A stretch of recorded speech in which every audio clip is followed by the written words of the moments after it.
so much. So please like jump in. And I want to share the flow of this presentation because specifically, yeah, I know this is about white narratives, but we really don't talk about white narratives until towards the end of the presentation. What's really important is to get some context and shared understanding before we jump into the white narratives, both of the broad work, but also the why me, like why is this white woman here sharing this information. So we will go into the research framing. We're going to go through some key definitions again, and this is definitely reiterative of what Dr. Pearson presented last week, but they're really important for us to continue to deepen our understanding of this. Then we're going to talk a bit about the history of inequity to, again, get this understanding that what we're addressing today and what our day-to-day struggles are in terms of the work that we're all doing is based on a history of policy and practice. Then we will go into the white narratives and also offer the what's next, like how do we move together as we go forward. I will offer some both discussion times as we go through, and then based on time, I know 2 hours is always a very long time to feel like you've got to be sitting and paying attention. So depending on where we are in the presentation, we'll probably do a quick break. Let's see, what time is it now? Probably around 11 o'clock or so to keep our brains fresh moving forward. So as we get into the research framing, I want to just note specifically how I come to this work. I am a white, cisgendered, heterosexual, Jewish, middle-class woman. My family's from New York, but I was born and raised in the South, all here in North Carolina, both here in the Triangle and then also in Western North Carolina. My background professionally is both in nonprofit work as well as in philanthropic work. And my just general ethos has always been to work from a relationship first perspective. But for full transparency, I never even knew to start looking and learning about my own whiteness and privilege until I came to Duke.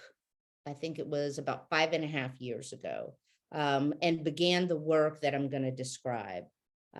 I always share that I am not an expert on anything that I am presenting.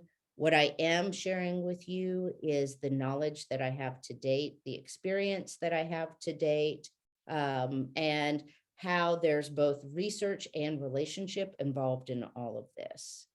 And so just for the framing specifically of this research, this started when I came to the World Food Policy Center, and I was tasked with making Durham a model food community.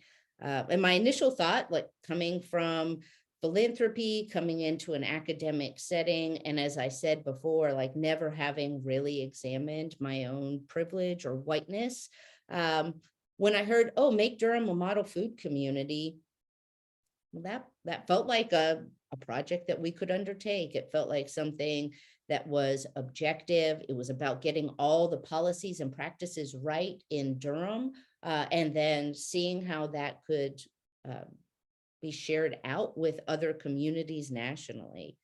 And it was really aligned with work that I'd been doing for the past 20 years in food systems. But as soon as I stepped one foot off of Duke's campus, the first response I got to the question of like, oh, let's make Durham a model food community was whose model and for whom? And I was lucky at that time to already be in relationship with both Vivette and Cameron. And so by being in relationship with them, they shared, we're not really interested in, this, whatever this model food community is. But if you're willing to leverage the platform, the power and privilege that Duke University has to help us decolonize food in Durham, then we'll work with you. And that really began the impetus for one, my own personal examination of my own whiteness, but also a reframing of how an organization at a predominantly white institution could really start to shift and shape what questions it asked and how, as an entity, it could show up differently. So I do want to add a few notes to the research, and then we'll get into a little bit more.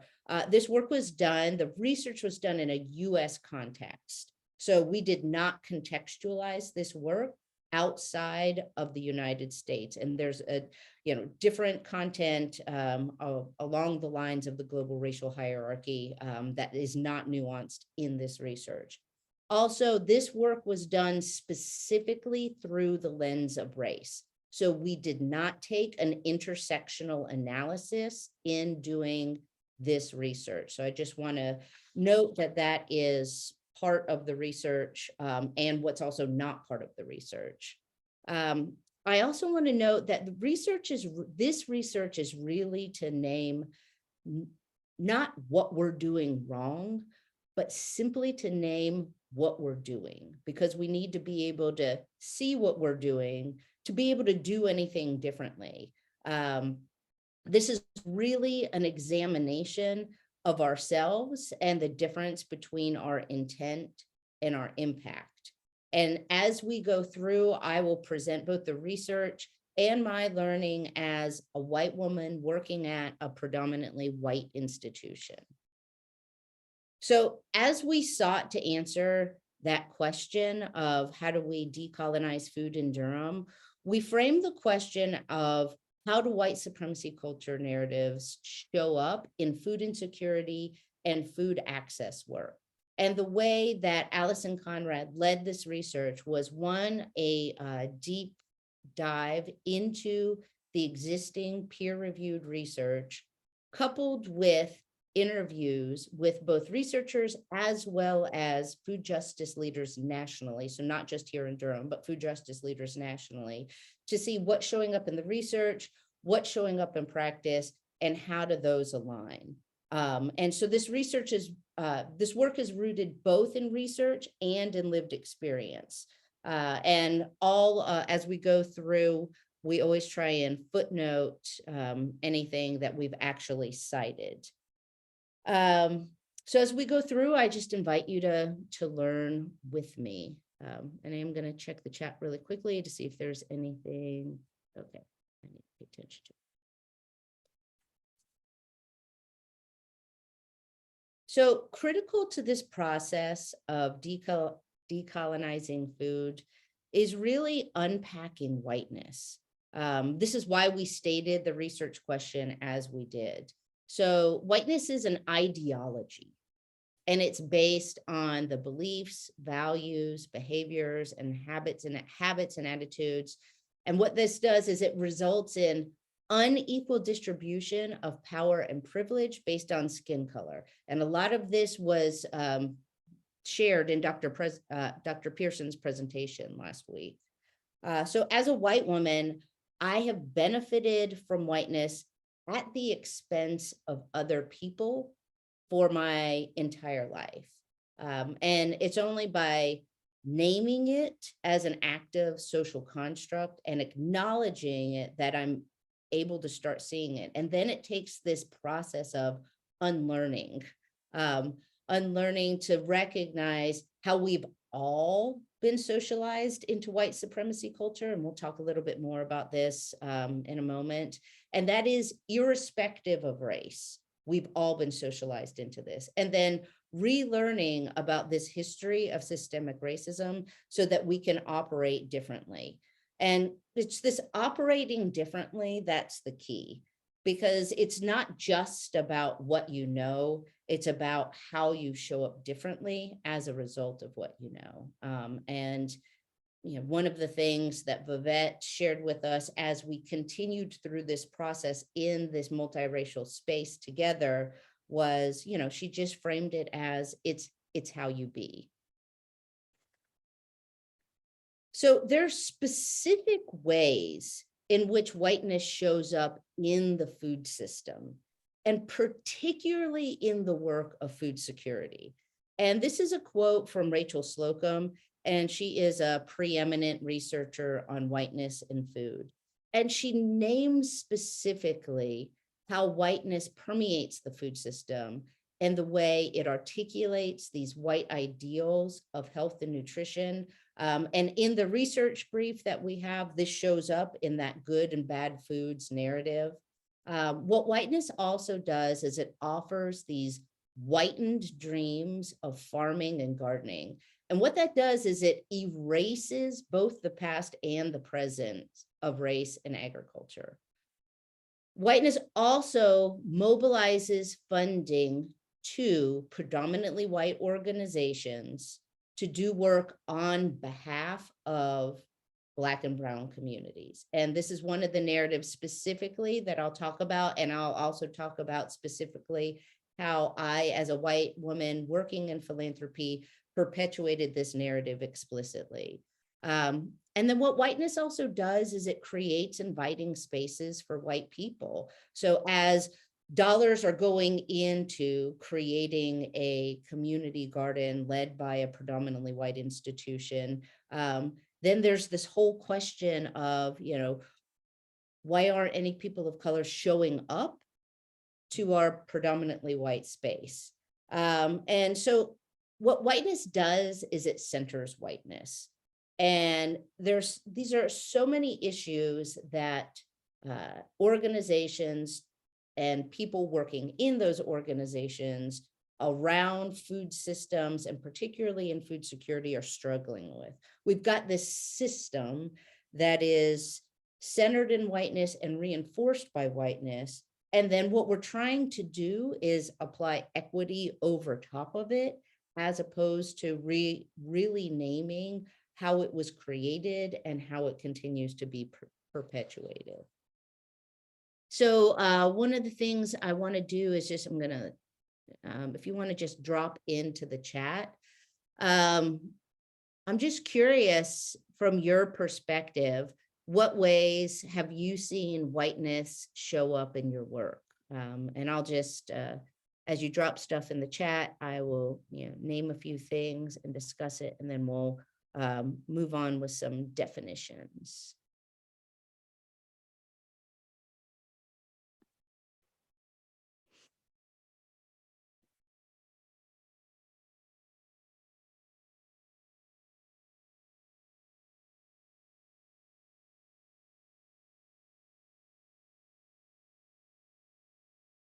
Yeah, definitely it is everywhere. Yes. Kylie, I remember all of your comments from last week with Dr. Pearson. Absolutely, yes. Yep, funders are overwhelmingly white. And in philanthropy, over 95% of funding goes to predominantly white organizations. And less than 1% of the 5% that goes to organizations by and for people of color goes to women and organizations led by and supporting women and girls of color. Mostly white boards, absolutely. The erasure of agricultural history, yes. Absolutely, yes, around the face of hunger. Yeah, and Alana, you're really speaking to this whole, like, who's considered an expert, who's considered a target audience. We will absolutely get into that discussion as we go through the narrative. So thanks so much for that really robust engagement. And these are things I know that you're navigating and that you're aware of. And I think that the goal of this is to just keep naming it. And as we shared with Dr. Pearson's presentation last week, yes, acknowledging that it is exhausting to continue to have to name it, and how important that it is to name it. So I'm going to hop really quickly to just a couple of key definitions, and the whole point of this is, again, establishing the shared language and focusing again on systems and ideologies. Dr. Pearson named that, yes, interpersonal racism is a thing. I'm not saying that it is not real, but what we aren't focusing on are individual people and individual actions. We're focusing on the systems and ideologies that reinforce things, because that's why this is such a complicated system to unwind. And clearly from what you've already put in the chat, you're well versed in white supremacy culture. And I always recommend any learning that we can continue to do in white supremacy culture is really important. And, a lot of times there's this framing of like white supremacy that stops people, particularly white folks, because it brings to mind the Klan and it brings to mind white nationalists. And in my interactions with people, the conversation stops there, because folks spend more time defending, oh, I'm not a racist, as opposed to acknowledging that white supremacy culture is something we're all swimming in. If we can't even name it, then we can't start to unwind the devastation that it causes. And what it is this ideology that white people and the ideas, thoughts, beliefs, and actions of white people are inherently superior to people of color. And it is reproduced in all of the institutions in our society. And one thing that I think often gets missed is that these attitudes and behaviors that stem from white supremacy culture can be found in any individual, any group, or any organization. And this is why working across a multiracial collective has been invaluable for me, just to be able for us to collectively check each other. So whether it's a white-led organization, a predominantly white-led organization, a BIPOC-led organization, or an organization that has predominantly BIPOC staff, because we are so entrenched in white supremacy culture, these attitudes and behaviors can show up irrespective of race. So Dr. Pearson did an amazing job, as always, really naming and defining and speaking specifically to structural racism. And this really builds on that concept that white supremacy culture is reproduced in all of our institutions. And what structural racism is it's this normalization and legitimization of these array of dynamics, the historical dynamics, the cultural dynamics, both institutional and interpersonal. And what structural racism does, as demonstrated by Dr. Pearson's data, is it routinely advantages whites while producing cumulative and chronic outcomes for people of color. So, I think I might have dropped the racial wealth gap data into the deck or into the chat last week. If not, I'll send that along. But, what these outcomes are things like the racial wealth gap, the racial health gap, and then specific to food, the racial disparities that we see over and over as it relates to food security. And it is the most pervasive form of racism. And it's this basis, it really reinforces all of the other forms of racism. And what it also does is it's adaptive. So structural racism is adaptive to, whatever shifts folks are making.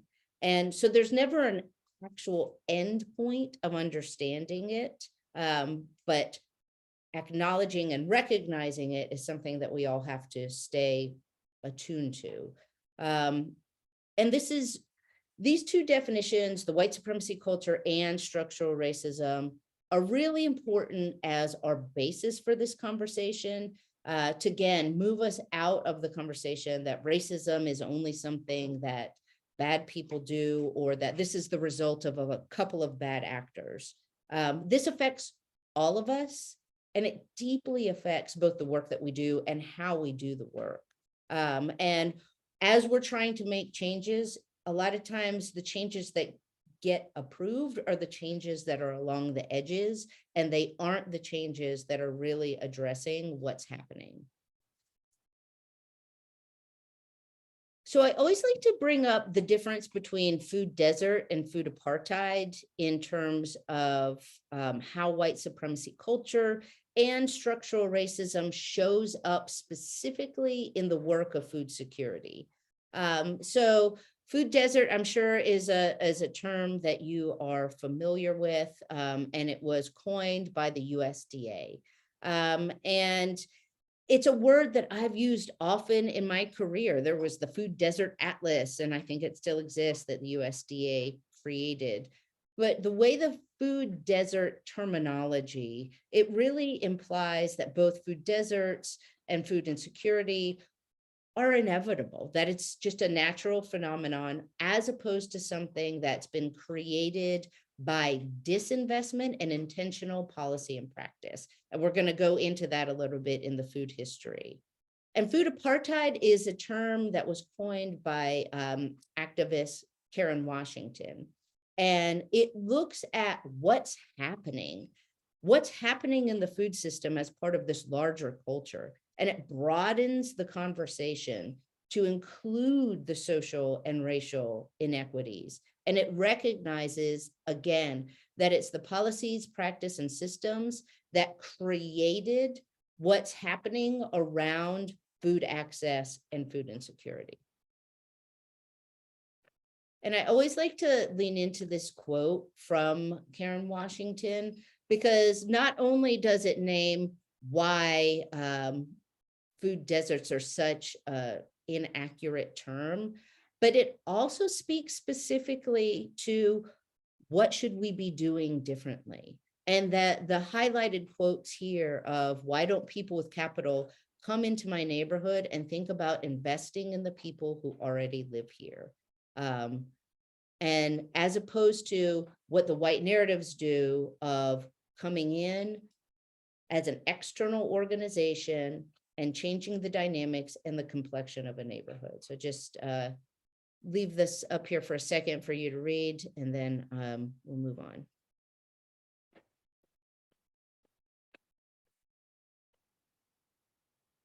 So I did want to do just a check to see how familiar you were with the term food apartheid. As I mentioned, I've done this presentation a lot of times in a lot of different places across the US, and it really ranges in terms of how often people have either heard of it or not heard of it. And I'm also just checking the chat to see. Yeah, Jen, there was a question in the chat. Someone asked, would something like agricultural subsidies be part of food apartheid? In what crops and who gets subsidies and who does not? Yes, I mean, the agricultural subsidies are all a part of this history of policy and practice that have prioritized. There's, I think it was a 1964 report out of the USDA acknowledging racism across the USDA's policies and practices, and specifically investments. So absolutely, yes. Yeah, and we've got, again, folks on the call who are all over the board in terms of who's heard of this, who hasn't heard of it, who uses it exclusively. And I think, it depends on the space and depends on with whom. And I always frame why I'm using it, because it's so important to name, to move the conversation.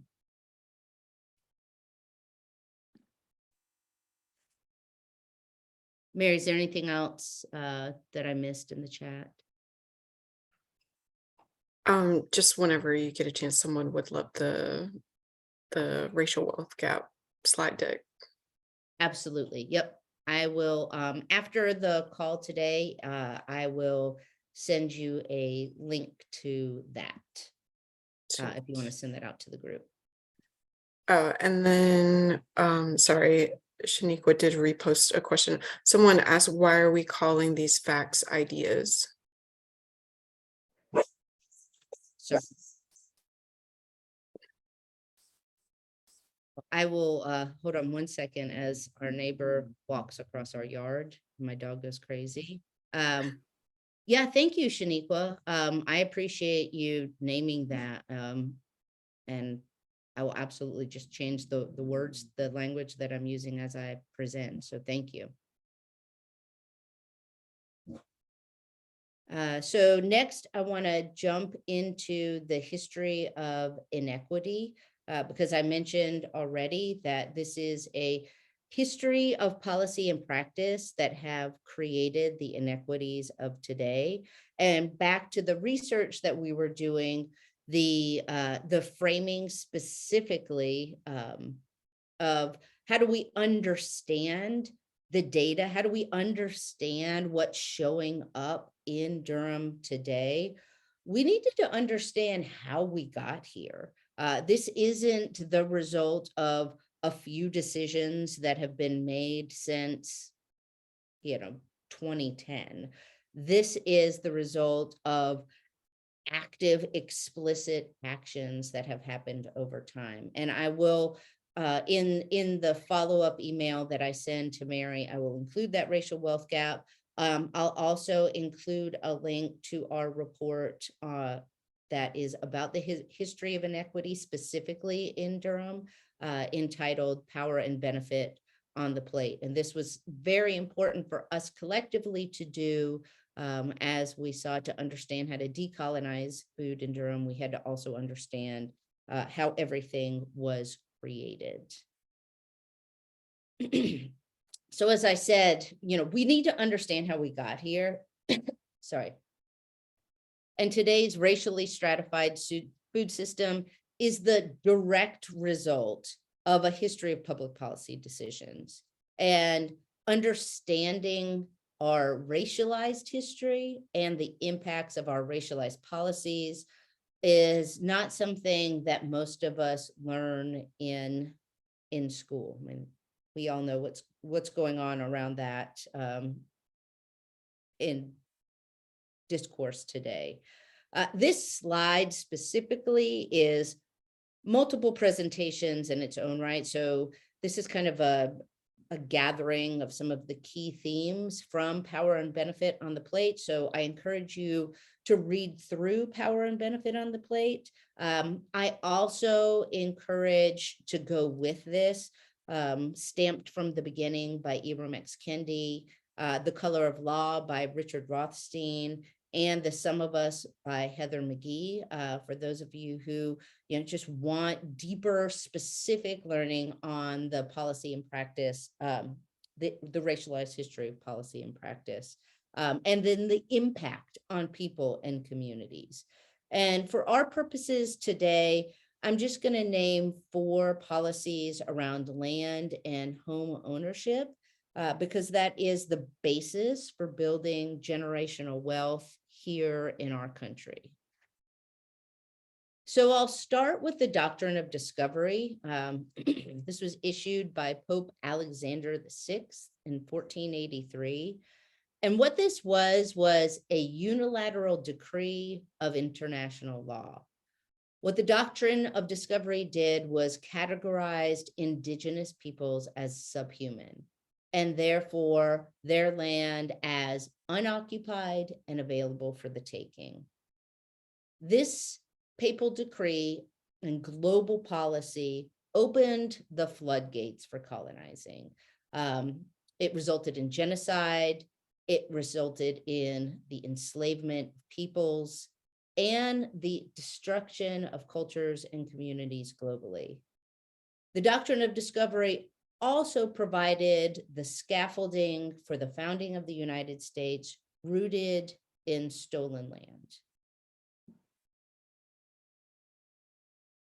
Continuing with stolen land, the Homestead Act of 1862 granted 160 acres of stolen indigenous nations land to any predominantly white American who applied and worked it for 6 years. And the Naturalization Act of 1790 indicated that the only folks coming into the US who could be citizens were white immigrants. So what this combination of policies indicated and resulted in was 246 million acres of land in the West that became privately owned, and privately owned by predominantly white landowners. So of the 1.6 million landowners created by this act, fewer than 6,000 were Black landowners. And before we're also going to talk about redlining, which I think most of you are familiar with, but particularly here in Durham, I like to talk about racial covenants because racial covenants preceded redlining. And so as early as the 1920s, suburban development required white buyers to agree to these lists of conditions that were attached both to the deed of the land and of the home. And these are covenants from Hope Valley here in Durham, and the seventh covenant here that's highlighted is explicit prohibition against Black ownership of the home or even Black residents in the home, except as domestic servants. So, what laid the foundation also for this broad acceptance of redlining were things like racial covenants. And, unfortunately, a lot of the racial covenants, folks don't even know in their communities that these either have existed or some of them are still on the books. And so moving into redlining, this came as a result of the federal government's desire to stabilize the economy after the Great Depression. And what it sought to do was get into essentially the mortgage business. And so they worked with the Homeowners Loan Corporation to develop these neighborhood risk maps to understand where the federal government should invest. As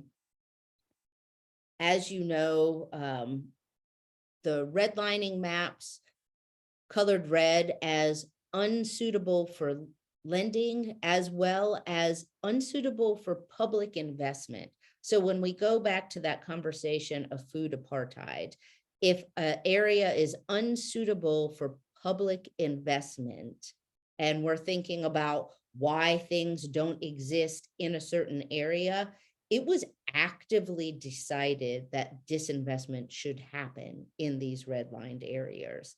And those redline areas are Black, mixed race, and neighborhoods. The language within the Homeowners Loan Corporation uses the language neighborhoods that might invade white neighborhoods. So as a result of this, between 1935 and 1968, fewer than 2% of federally insured home loans went to Black people, Black families. And in many cities, you can look at redlining maps and almost directly overlay them with the USDA termed food desert maps. So not every community has a redlining map. A lot of times when those maps don't overlay, it's specifically the result of gentrification, not the result of disinvestment, because gentrification then causes reinvestment in previously disinvested communities. So these are just a few examples of this history of policy and practice that created this racial wealth gap, racial health gap. and have created our inequitable food system. And we're dealing with problems for those of us working in food, and particularly those working in food security. We're working on a problem that was created by policy, and the solution can't be solved with programs and services. So what we have to do is build to more equitable food policy. And to do that, we have to understand this history and then reckon with how whiteness shows up continually in our work today. So again, just to check to see how this has shown up for you, or what way you might have seen racialized policy and practice in impacting the local food system. Check into the chat. Oh, thank you, Mary, for putting that power and benefit on the plate in there. And while people are responding to this question, I just wanted to add or share a little bit. So you mentioned redlining, Jen, and with the map. I saw someone else the other day present that same map, and they talked about greenlining, where really kind of concentrating the resources and wealth in particular areas, and not just the red areas that were kind of left out of that development and access to resources, but kind of all the other areas, and the sort of neglect that has happened in multiple communities. So I just thought that was a different way of kind of like reframing it. So it's, really kind of that focusing on that white narrative and kind of concentration of power and resources. Yeah, thank you. Absolutely agree. And I think, one of the things that is so, and I'll drop Dr. McCoy's presentation in the chat when we take a break, because I think one of the things that's just so, to your point, I don't know, messed up, let's say the least egregious way to say it is that the racial wealth gap rooted in these investments continues to grow, and nationally the most liberal cities across the nation are the places where we have the greatest disparities in the wealth gap, and that's something that seems counterintuitive and is really something we need to dive into, specifically from a whiteness perspective, and something we'll talk about in another presentation is the benevolent whiteness. No, focus on.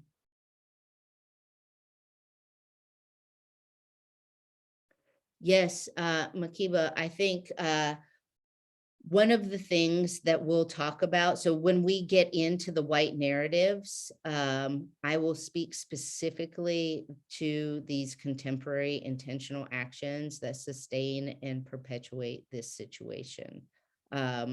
Because that is, one of the things that's so challenging, and particularly, I've named the conversations that I have in white spaces.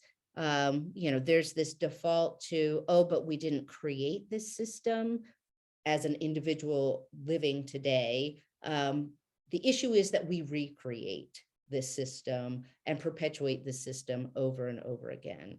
And Monique, yes, the most liberal cities, so thinking about the Durhams, the Atlantas, things like that, have greater disparities in the racial wealth gap. So the racial wealth gap is worse in more liberal cities than it is in more conservative cities. And I'll drop that in the chat when we take a break. And I think we're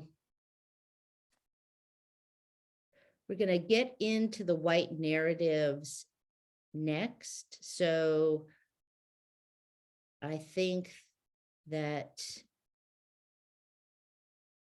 we'll go ahead and jump in, and then talk for maybe another 15 minutes more and then take a quick break. So I want to share what came up. And Makiba, this is specific to, what we continue to perpetuate today, shows up in so many different ways, shapes, and forms. And the way we've continued to name them are these white supremacy culture narratives. So the research brief, and I'm not sure if the research brief was shared before this, but I'll also share the research brief after this so you can read more about all of the research, white supremacy culture narratives. They all stem from specific aspects of white supremacy culture.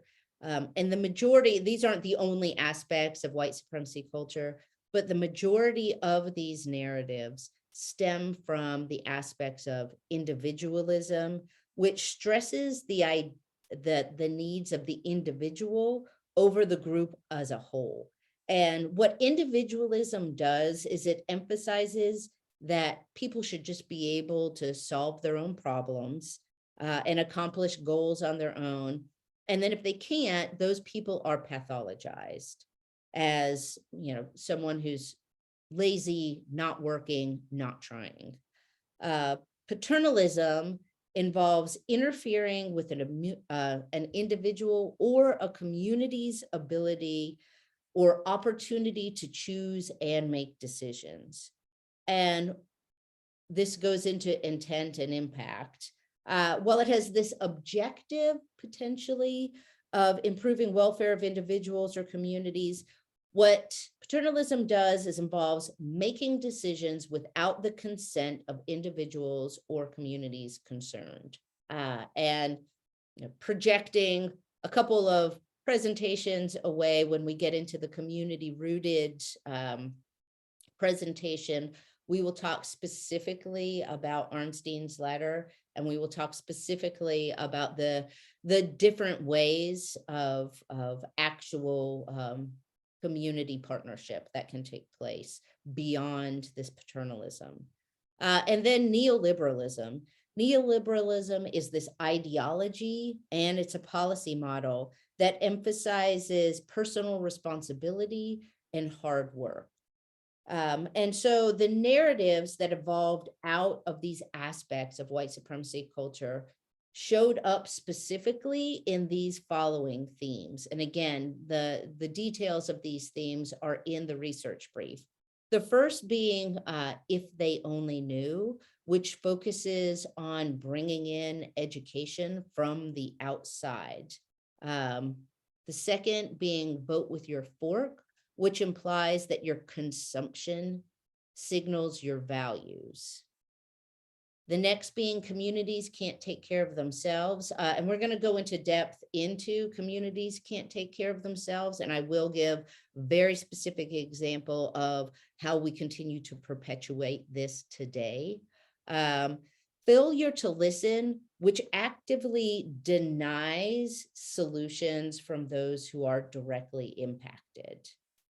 Build It and They'll Come assumes community needs and creates these white spaces to meet those assumed community needs.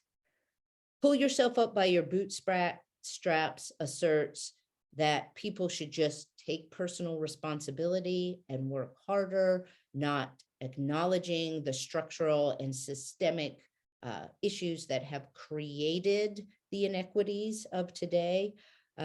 This focus on food charity is the other narrative that we'll talk about more in depth. And then Good versus Bad Foods, which again centers whiteness in what is good, and just ignores any other kind of cultural or genetic or nutritional concepts outside of what's been designated as good food from a whitened perspective. And all of these narratives have very specific aspects in common. These narratives all focus on programs that focus on an individual action.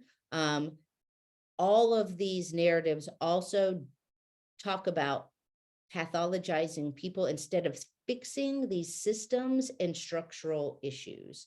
They also reveal this unequal distribution of power and ownership and decision making.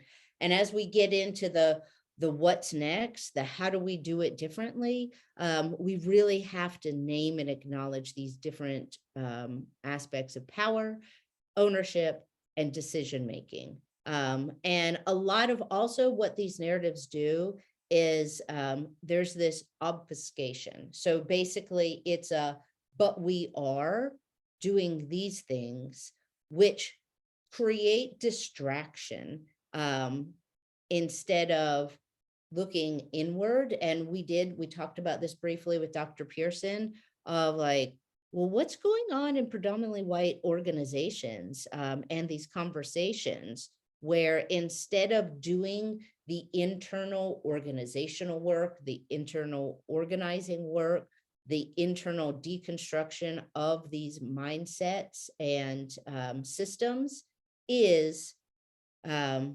well, we'll do this work over here as opposed to shifting power and resources to community leadership to do this work as it needs to be done, and then determining how institutions can support them. So before we jump into these next slides, let's go ahead and just pause, take maybe just let's take a 7-minute break till the top of the hour, and then we'll get into the details of the 2 of these narratives, and then a little bit more on the what's next. So let's come back together at 11 o'clock.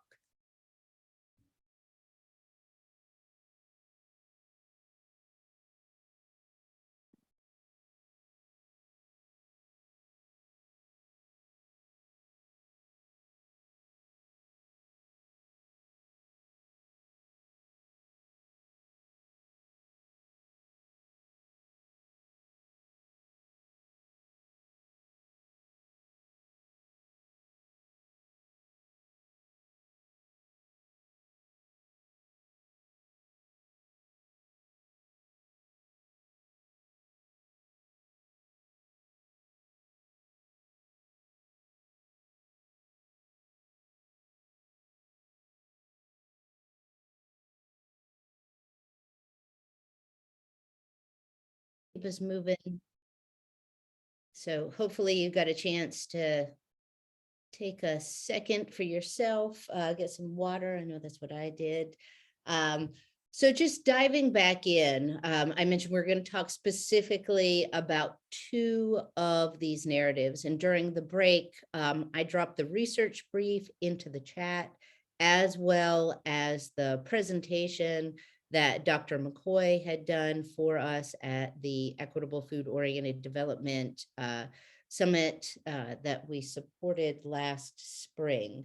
And there's other resources on this Equitable Food Oriented Development Summit page that I'm also glad to share after this call today.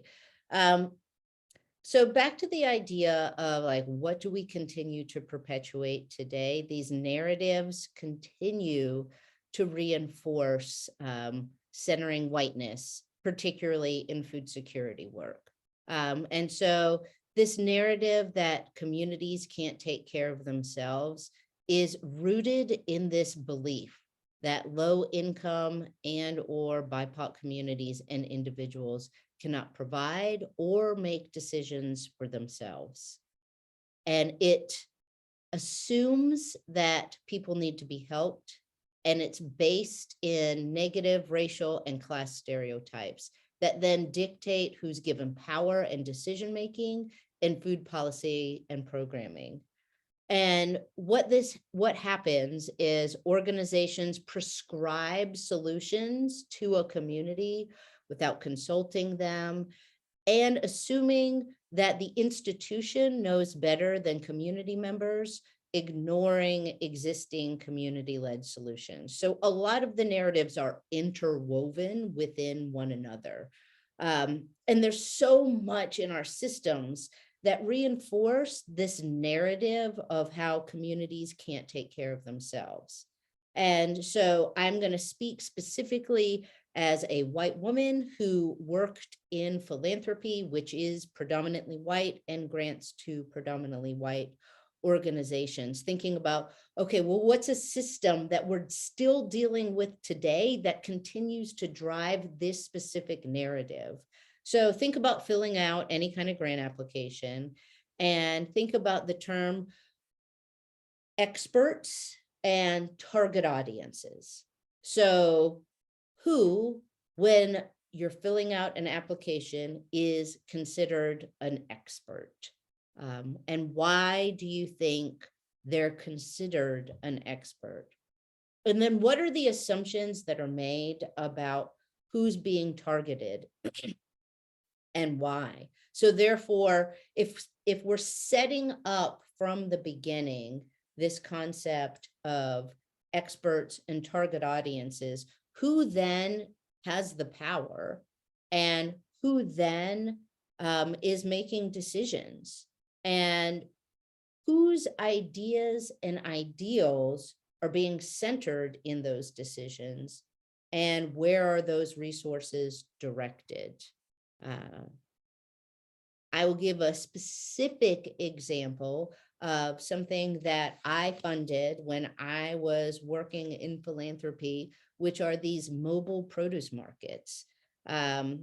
This was something that I invested in over and over again. I've probably funded historically at least probably 5 or 6 mobile produce markets.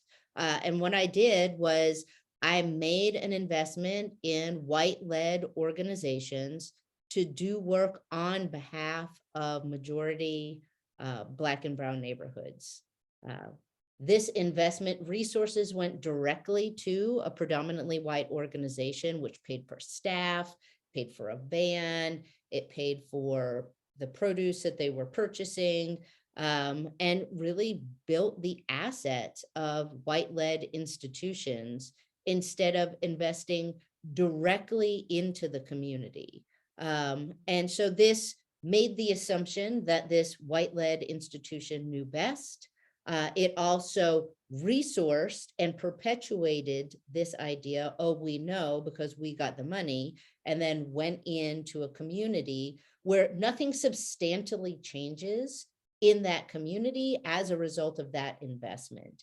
And it actively ignores existing community-led solutions and actively, again, disinvests in community leadership, just making this assumption that it is ineffective and lacking credentialed expertise. The grant applications were set up this way, the investments were set up this way, and this is something that we continue to perpetuate today in philanthropy. And there is, Cameron, when we get together and talk, whenever our next presentation is together, we'll talk a lot more about this in terms of, the privilege that comes from being in philanthropy and getting to really grapple with this issue of how do we do this differently, where folks on the front line and folks in community already have the answers. And it truly is this failure to listen. So another example of a white narrative is the focus on food charity. And I want to name up front that what I am not saying right now is I am not saying that we don't need to get food to people right now who need food. What I am saying is that if we only focus on immediate need, we'll never address the root of the issues. Because what food charity is, it's rooted in this idea that hunger and poverty are this issue of individual responsibility and work ethic. And then it focuses on food distribution as a solution to hunger. And when you're focused on distribution, what you're focused on is honing the aspects of a fundamentally inequitable system, as opposed to providing some of the other supports that get at the root causes. And really, this focus on food charity, what it does is it humanizes the issue as opposed to humanizing people who are dealing with hunger. And it also humanizes the giver, framing it as something that can be solved by these individuals doing good, instead of looking at how these individuals doing good have created and are perpetuating the system, and continuing to reinforce these structural factors that have created a system where hunger is so prevalent. And Janet Poppendick is an author who wrote a book called Sweet Charity. And I highly recommend the reading of her book, Sweet Charity. Also, another book that I've found, a follow-up to Sweet Charity, is Maggie Dickinson's book on feeding the crisis. And then Rebecca D'Souza also has a book called Feeding the Other, which is about whiteness and neoliberalism, specifically in food insecurity work. And the combination of those three books are really helpful in terms of like, well, how do we move out of this? So historically, the emergency food system was set up to deal with emergency need. And is there need for this emergency food? Absolutely, yes. But have we set up a full system that gets reinforced by corporate donations? It gets reinforced by, as opposed to paying living wage, corporations make donations to food banks so that the folks who work for their corporation can go and get food support at food banks. And we really get the answers to the questions that we ask, right? Like, we spend so much time asking this question, how do we feed people? And a lot of time and energy goes into that. And again, I am not in any way, shape, or form denigrating the important work that is done to feed people every day. And yes, we have to feed people every day. But if we only feed people every day and ignore the systems that are creating these issues, if we ignore why people are hungry, we're directing our attention away from these more fundamental problems of poverty and this even more basic problem of inequality. And we're going to talk in the what do we do next about, well, what are some examples? What are some ways that we can do this differently? Because a group of community leaders across North Carolina, and this was during COVID, helped work on this resilience strategy for the North Carolina food system.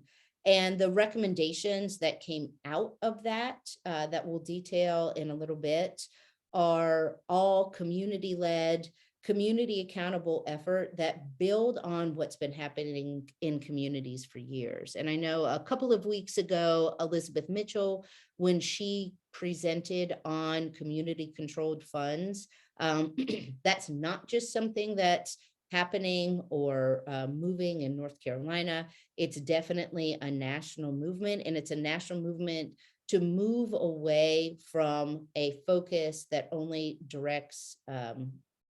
focuses on immediate need and starts to look at how do we really get to some of these root causes and start to build into and understand this racial wealth gap and get decisions centered in those most impacted. And it's all about these power shift strategies so that we can, in institutions, move to do work in support of as opposed to on behalf of, and really spend the time that we have to spend stepping into our own humanity and into relationship. So I'm going to check the chat.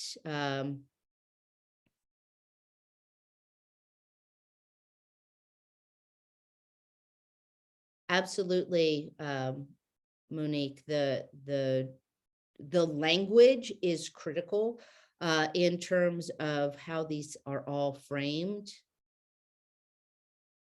And yes, I will share the book titles and authors again.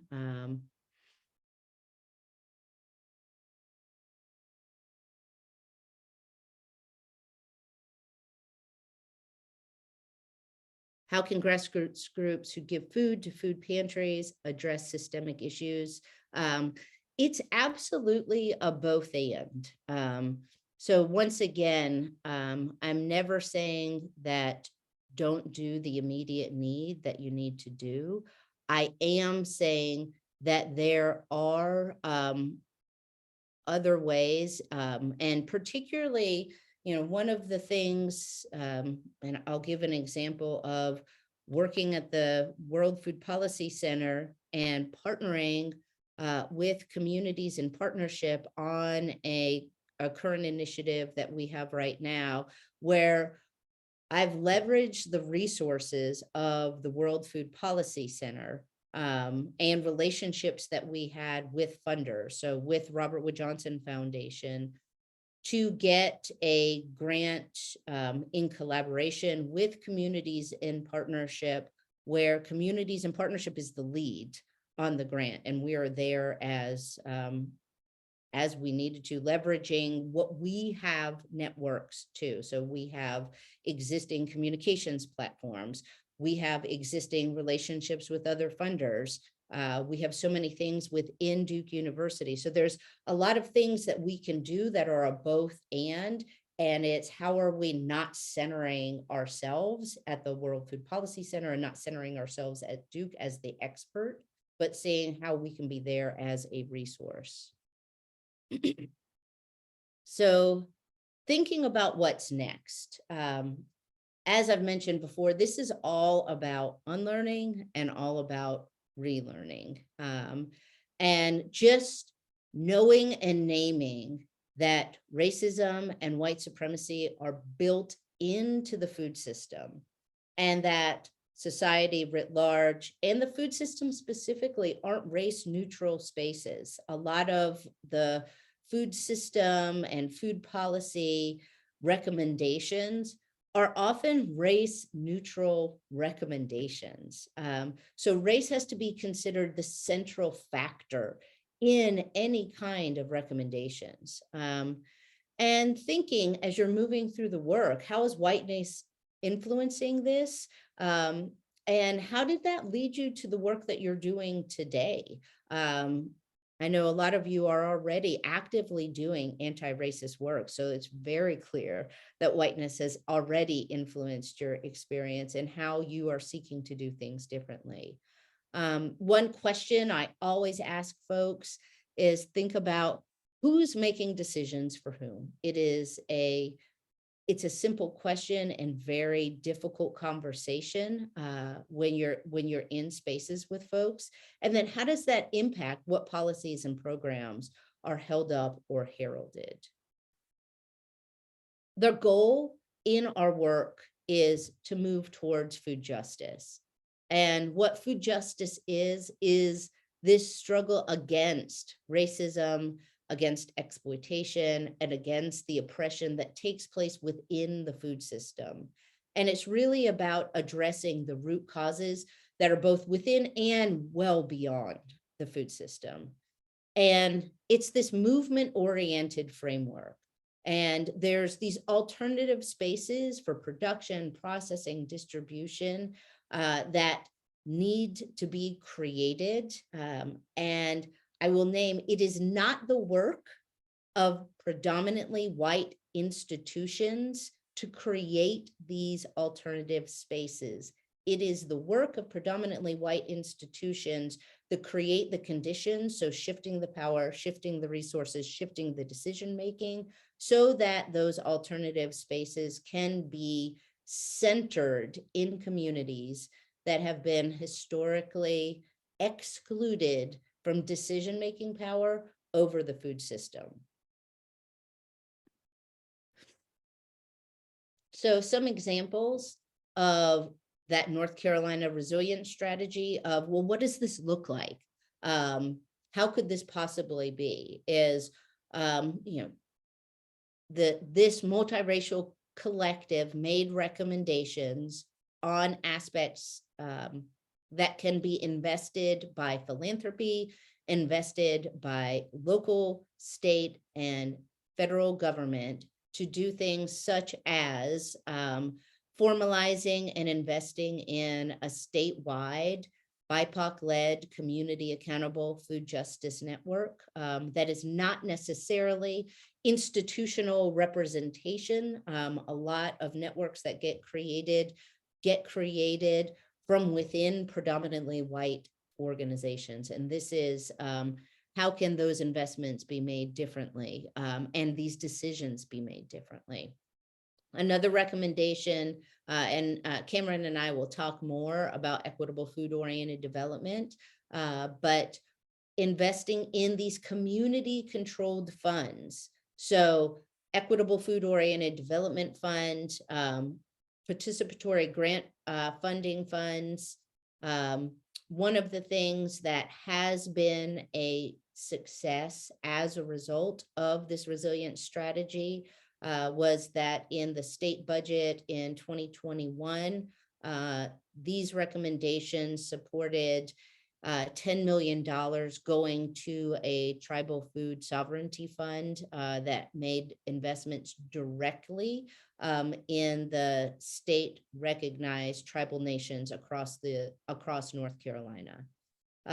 Also, the Black Food and Farm Advocacy Network and another community controlled fund. We're seeking to replicate the Black Farmer Fund that exists in New York right now. I can also send information about the Black Farmer Fund.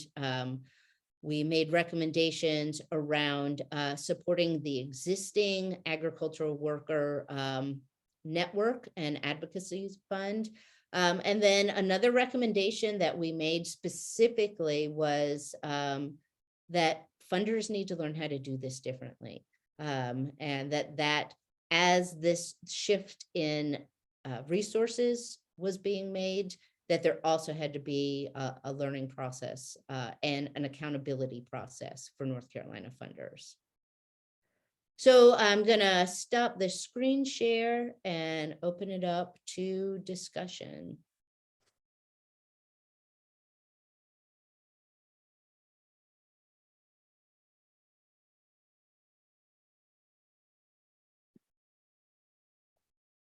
And Jen, there's a comment in the chat. I don't know if you're familiar with this, but Carrie says at Manna Food Bank in Western North Carolina, we're working towards shifting our approaches based on the work of Katie Martin.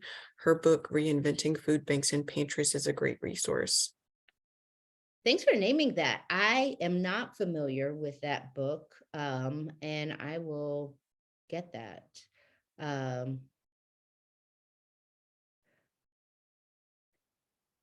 Yes, and I just want to name Chantal, absolutely yes, a learning network for funders and policymakers. And I would always note that it's both a learning and an unlearning. And this is why these multiracial collaboratives are also so important, because there's some spaces that in some of the other work that we do, it's who needs to be talking to whom and what does that influence look like. And hi, Fiorella, you've got your hand up. Yes, hi, like always, so great to hear you speak. And I'm processing as I'm hearing all the great stuff that you've presented today. And the thing that keeps coming up to mind is some work that we're doing in Montgomery County right now. And I feel so stuck in so many ways because, along with Jennifer Bedrisen and others that, are doing great work in that area. But so one of the things that we're dealing with is, for example, a little bit what you're talking about, right? The structures and systems that are in place. Well, they lack the structure and system, right? They lack it. So like, okay, they have pantries, they have this great new food distribution center that they've created, but it's not coordinated. There is no food czar. There's no, no one owns it basically, right? But everyone has delegated it. And the some of the key people who are working on it are mostly volunteers doing the best they can, as it is. And so the thing that I'm dealing with is sort of like, yes, we know that we want to make sure that community is engaged and, guiding the process.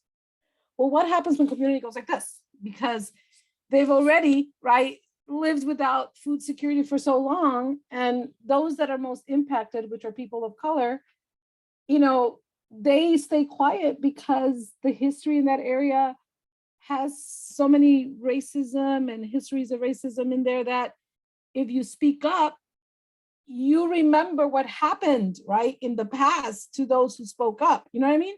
So it's easier for an outsider to come in to facilitate a conversation, but then it's like do no harm, right? Because now you're getting in there and getting everyone riled up, and you leave, and then they're like, who opened their mouth? You know what I mean? So a little bit of that, and then like owning the problem, right?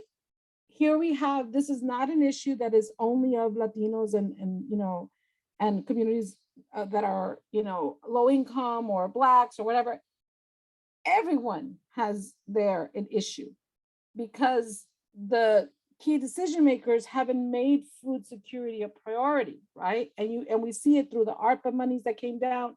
There was no investment way. So I'm hearing you say all this, and I'm like, okay, yeah, like go back, because we're even talking about there is not even on the radar, no structure in place, right? No procedure to even inform.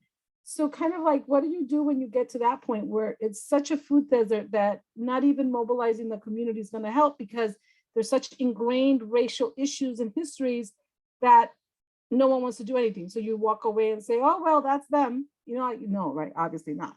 So anyway, just wanted to hear your thoughts. I'm kind of like rambling. It's just that it's so many things that I hear you, but at the same time, it's like, where do you start with some of this, Right? Like, where do you start and how do you stay in it? And like that it always feels so overwhelming because it's all the all the time. And I think that's what stops so many folks and so many things, is because it's just like, what can I do as one person? And this truly is, and I know this sounds like, great, thank you for that really helpful advice, but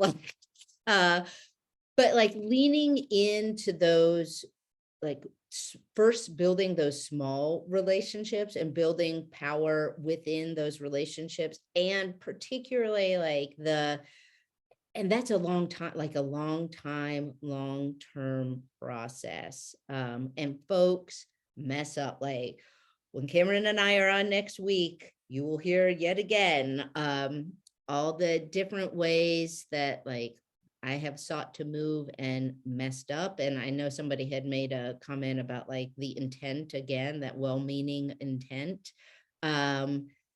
And so there's the healing that has to go on, the organizing, both in affinity space, right? So like I have to do learning and work on my own in part, but I also have to be accountable to and in relationship with other folks doing the work who like aren't white folks.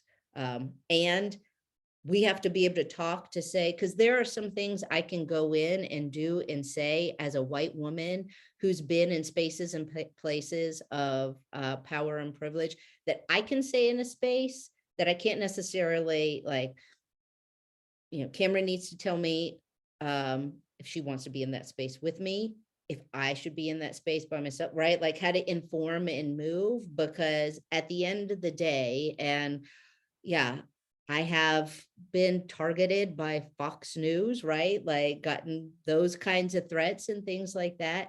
And at the same time, I have to reckon with like, what am I actually risking versus like what you're talking about? Like, what are folks actually risking? Folks are risking, right? Folks are risking their lives and their livelihoods. So how to start forming that multiracial collaboration in relationship and doing some smaller stuff first to start to build all of this. And it sounds like, I know you already do that.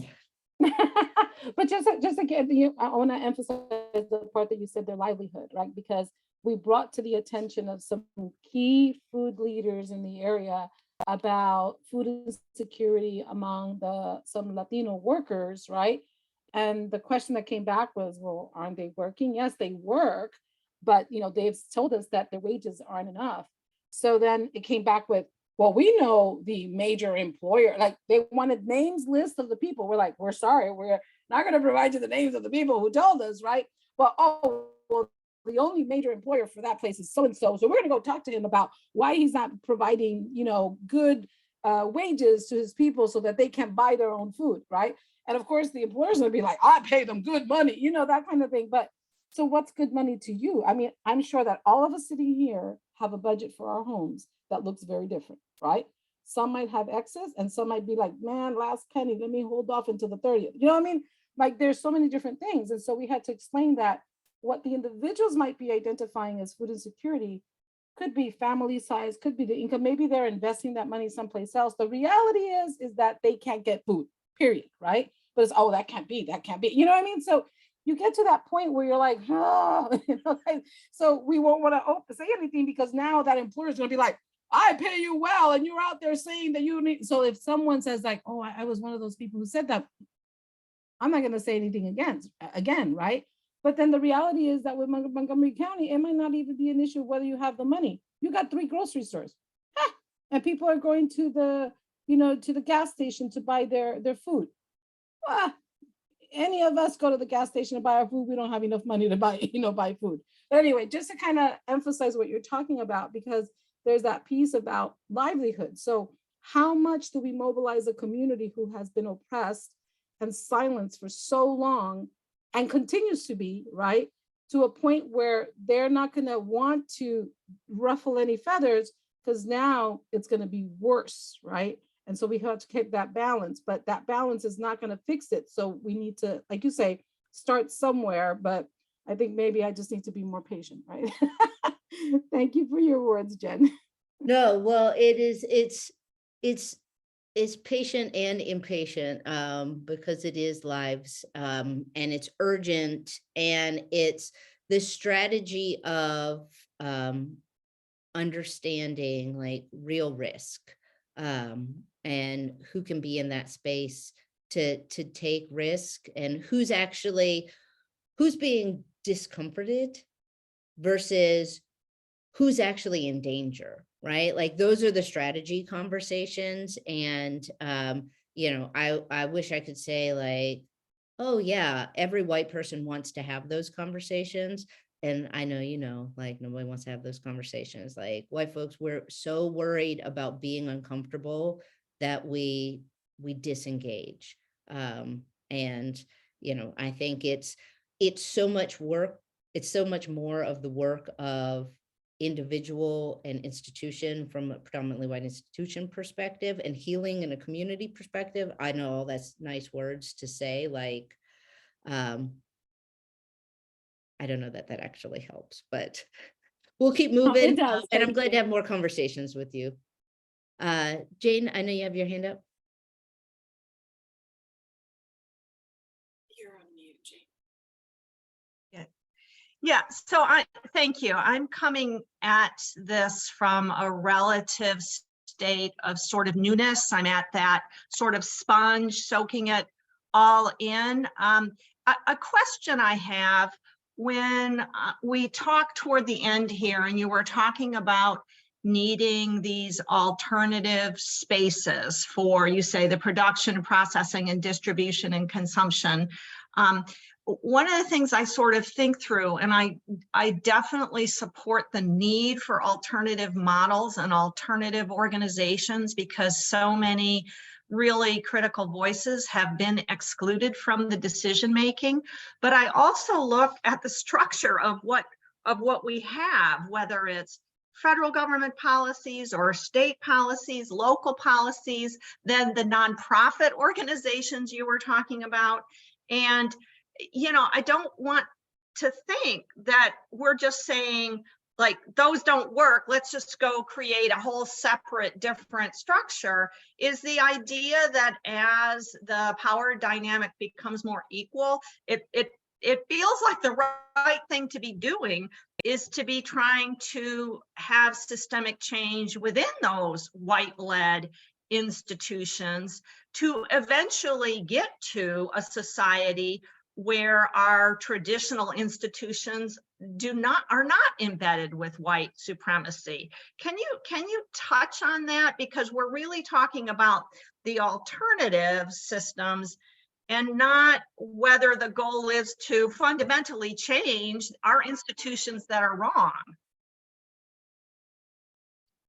Yeah, so what I'm speaking to, and like Fiorella's frustration is like, we are seeking collectively to create something that never in the history of this country has existed. So there is not an action plan. There's not a theory of change. There's not a Gantt chart to say like, oh, well, here are the three, it's going to take this long. Yeah. This Check is the off, way, check off. right? Yeah. Like these are the ways to do it. It is, something that we struggle with, particularly like how we've been socialized in white supremacy culture. We're socialized into an either or framework.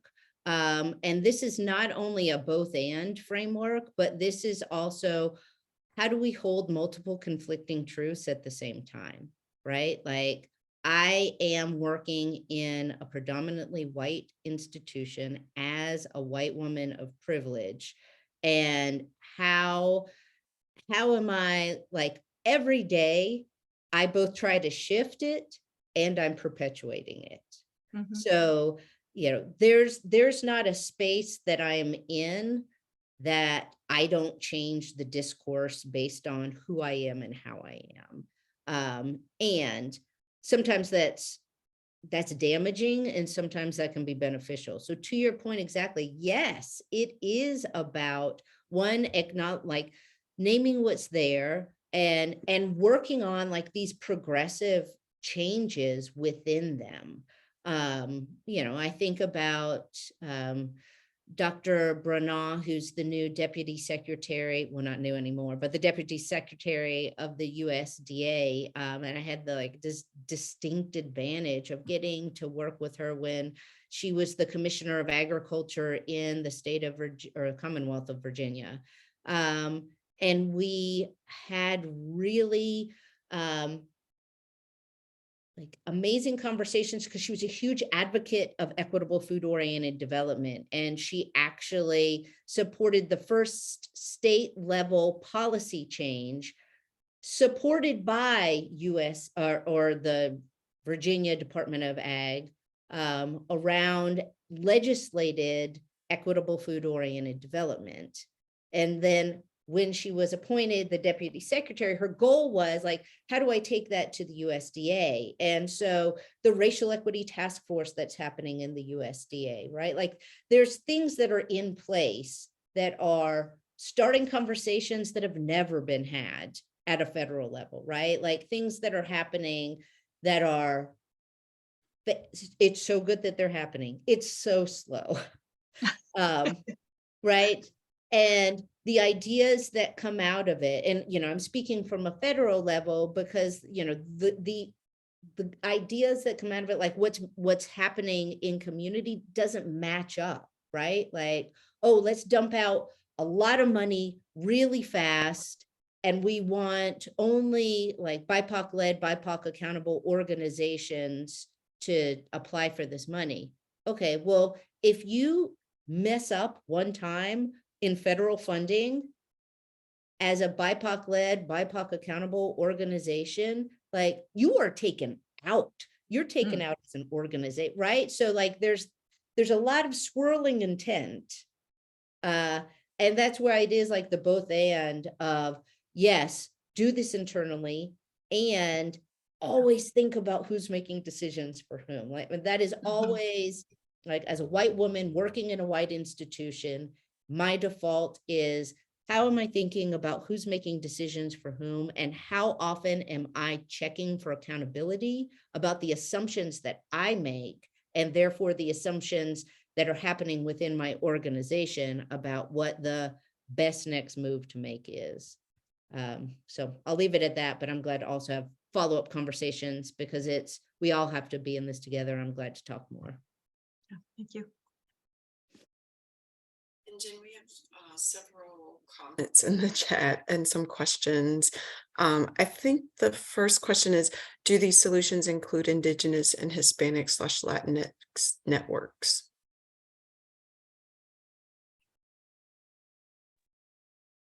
So I'm unsure specifically of, are you talking about from the resilience strategy?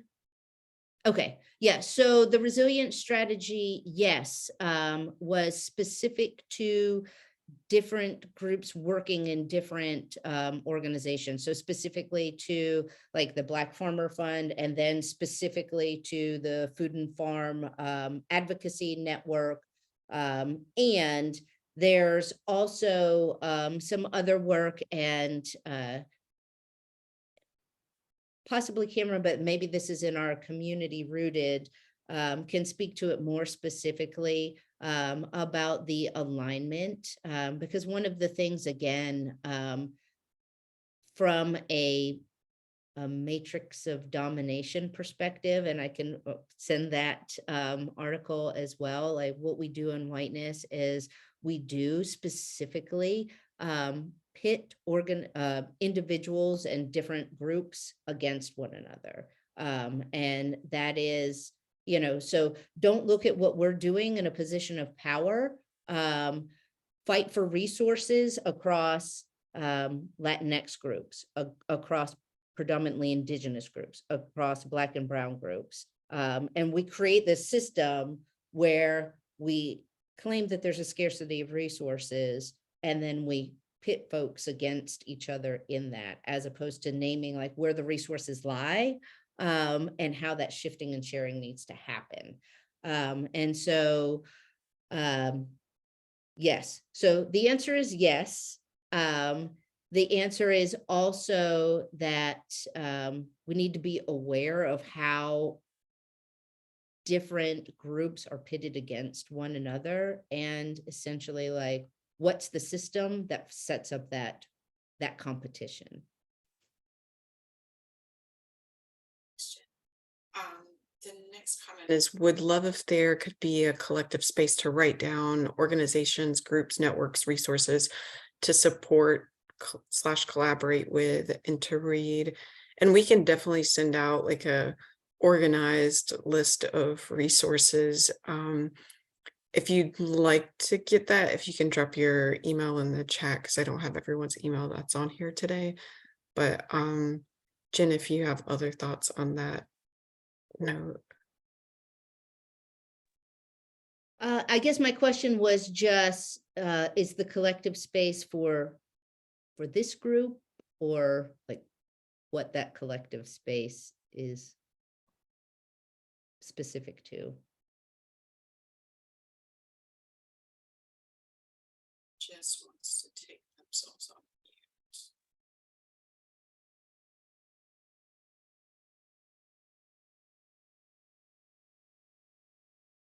Or we should go to the next question for the sake of time. I don't know exactly. I'll just kind of keep us moving. In the creation and implementation of the state-led initiatives, are you working with any professors or extension specialists at NCA&T? Yes, so the work that I do at World Food Policy Center, I'm also in relationship with folks at Center for Environmental Farming Systems, which is a partnership across NC State and NCA&T, and then also the North Carolina Department of Ag. And then we're also in relationship with the Center for Regional Food Systems out of Michigan State University, who has a similar setup in Michigan, and then there's other networks across the US from that perspective. So the answer to that is yes. Are you are you working with SEFs, or are you working with SEFs, or are you working with A&T? And I know that they're not one and the same. So Correct. They're not. Nope, they're not one and the same. Absolutely. So full transparency. So I'm the chair of the board of advisors for SEFs. And so my relationship is with the two different directors and the deans within SEFs. So within NC State CALS, and I know there's not a dean there right now, and within A&T. So I work with Kathleen and Michelle, Kathleen at A&T, and then Michelle at NC State. That's who I directly work with. Oh, wow. Okay. Thank you. And we just have a lot of just really good comments in the chat. So one person says it is also important to include the decision's impact in the decision making, including not limited to those suffering from multi-generational systemic oppressions and food insecurities. Oftentimes efforts to help end up harming because the impact is far out of line with the intent. I think you mentioned that earlier, Jen, about intent. Cindy also says the majority of ARPA funding went to existing food security orgs, and the decision was made at higher government levels, not at level of community. Chantel, within federal USDA grants, for example, SNAP-Ed, they are restricted from directly investing in communities other than their white-centered programs and services. Wow, I didn't know that. And then Tita, a lot of people have thumbs up on this, and I haven't been able to read it yet. Another topic for future, still related to white supremacy, as a Latina, Caribbean-born, certified functional nutrition and lifestyle practitioner that has lived in the US for over 40 years and in North Carolina for 5 years, I like to bring into topics of dialogue the awareness of inclusion of the Latinos that come to the state, different cultural values, language, to work in the farms for the betterment of every resident in the state and across the US, the risk to their health and that of their families as a result of inhumane conditions in the fields and their households, as they bring the chemicals they have been exposed to into their homes. Many of their families do not receive the quality of medical care, their diets are not understood, and they rely on fast food, etc., leading to chronic health conditions. We all can see the results of long-term conditions for these families. Again, a topic for future. There's, and I don't know, you recorded last week's presentation, correct? So I think Dr. Pearson spoke to definitely the impact of living for immigrant health, the declining health outcomes, for folks immigrating here to the US. Yeah, Dr. Pearson's here. Hi. Jay, I don't know if you want to speak to that for just a second. I can briefly. So the working hypothesis is that folks who have an opportunity to construct an identity outside of the states, who may be aware of race as a construct here, but aren't contending with the daily constraining imposition of it, arrive not bearing the burden of that imposition, and that confirms those good people socially and is supportive of health. And over time, folks become racially minoritized, othered, and that is systematically associated with compromised health. And that's both for the first generation of folks who arrive here over time, and then for subsequent generations for the kids and the grandkids. And what's really interesting about that is that, over time, folks do more of the things we should say you should do to be successful, and that should confer good health. That is, get more advanced formal education, more prestigious jobs, increased incomes, and the health is getting progressively worse. So, yeah. Thank you. And we, well, thanks both of you for being willing to share and allowing us to record both of your presentations so that we can make them available to people who, and also just folks can keep listening, because I know these are meaty topics. Tita has her hand up, and then we'll go to another question in the chat. Good morning, everyone. Thank you so much, Jen and Dr. Pearson, for addressing part of what my statement was in terms of concerns. And there's just so much. This is such a charged topic. And I look forward for this to be addressed in a more direct manner.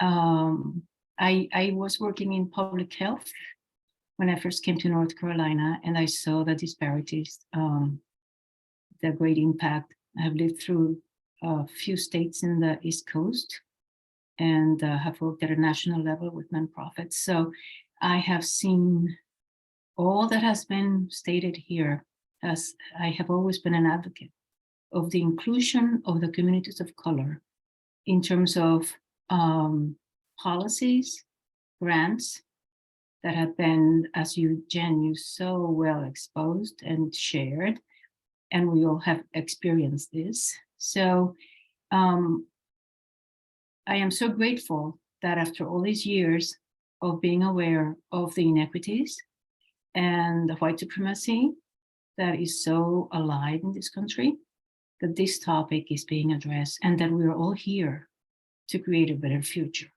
Thank you so much.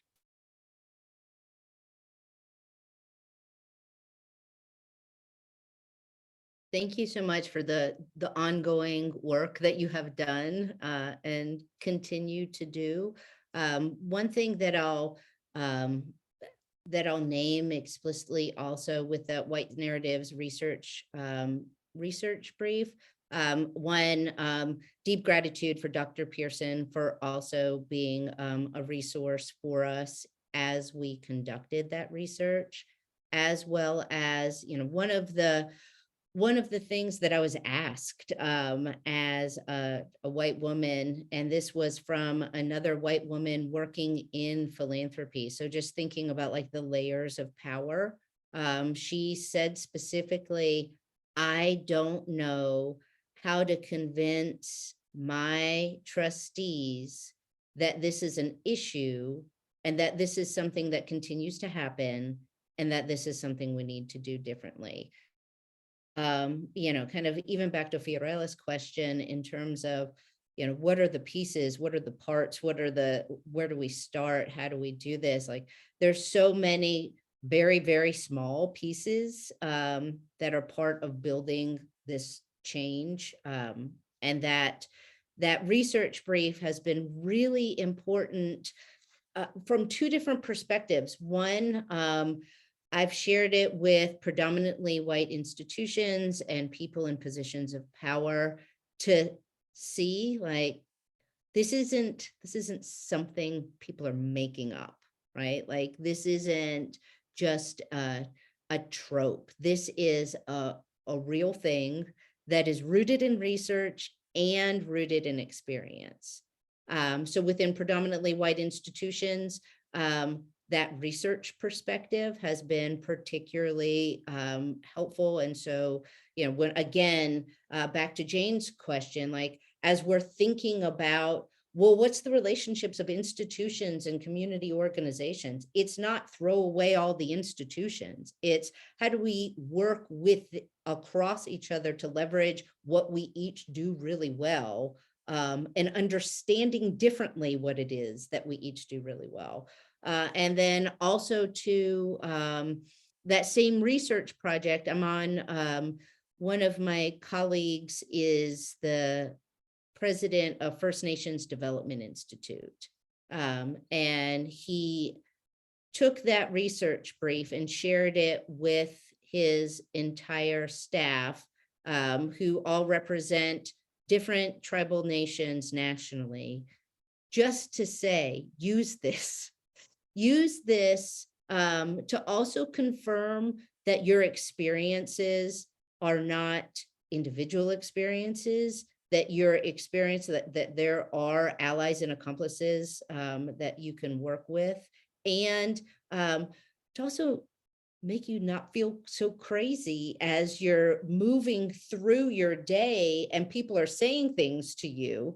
And I use that terminology just as a quote from a colleague, not from in any other kind of framing, right? So I just want to please, any of the resources that we have that are helpful to you and your work, use them. And I've put my contact information in the chat if you want to reach out for deeper conversations or to know a little bit more. I just wanted to answer the one last question that was in the chat about will there be any training workshops around the upcoming 2023 Farm Bill. We are not hosting any, at least from Cooperative Extension, but the North Carolina Food Advocacy or Food Systems Advocacy Coalition will be hosting monthly meetings to help keep people abreast of what's going on. And I can put their email in the chat if you want to sign up for that listserv. But Jen, I don't know if you know of any other opportunities for folks to get involved with Farm Bill. I don't off the top of my head. I know that there's conversations that are happening within getting philanthropy involved in the Farm Bill, because a lot of philanthropy does not do advocacy work, but I don't know of other ones, but I will look.